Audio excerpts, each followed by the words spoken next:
नमस्कार, आपण पाहत आहात सह्याद्री न्यूज, आवाज महाराष्ट्राचा। तुमचा बाबासाहेब हक्कभंग आहे तो मांडा। चला अध्यक्ष महोदय, मी आपल्या माध्यमातून या सार्वभौम सभागृहाचं लक्ष अत्यंत गंभीर विषयाकडे वेधू इच्छितो। महाराष्ट्र विधानसभा नियम 273 नुसार या सभागृहातील सदस्यांचे अधिकार, सन्मान आणि प्रतिष्ठा याचं रक्षण करण्याची जबाबदारी अध्यक्ष महोदय या सभागृहावरती असते। मात्र माझ्या मतदारसंघात घडलेल्या एका घटनेमुळे माझ्या लोकप्रतिनिधी म्हणून असलेल्या अधिकारांचा स्पष्टपणे भंग झालेला आहे। अध्यक्ष महोदय, 2022 मध्ये आणि 24 मध्ये माझ्या मतदारसंघामध्ये काही सबस्टेशन मंजूर झाली होती। ते सबस्टेशन मंजूर झाली, त्यासाठी पाठपुरावा आम्ही केला होता, त्याच्यात आलेल्या अडचणी सगळ्या आम्ही सोडवल्या होत्या। पण दिनांक 14 मार्च 2026 रोजी ऊर्जा विभागांतर्गत महावितरण कंपनीकडून आटपाडी तालुक्यातील हिवतड, शेटपळे व दिगंज येथील 3 उपकेंद्रांचे लोकार्पण करण्यात आले। हा शासकीय कार्यक्रम असताना सुद्धा मला जाणीवपूर्वक त्या भागाचा आमदार असून सुद्धा त्या कार्यक्रमापासून दूर ठेवण्यात आलं।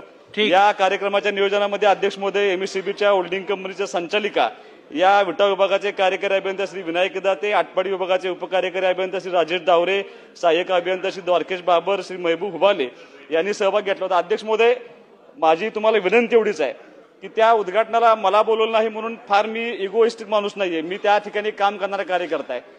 पण मला याची कसलीही पूर्वकल्पना काही न देता मी त्या विधानसभा मतदारसंघाचा आमदार असताना ज्यांचा त्या विधानसभा मतदारसंघाची काही संबंध नाही अशा लोकप्रतिनिधींना बोलवून त्या ठिकाणी उद्घाटन केलं। तर माझी तुम्हाला विनंती आहे, जो हक्कभंगा संदर्भातला प्रस्ताव मांडलेला आहे तो तीच अडचण आणि तीच खंत अनेक सदस्यांनी अनेक वेळा ही व्यक्त केलेली आहे।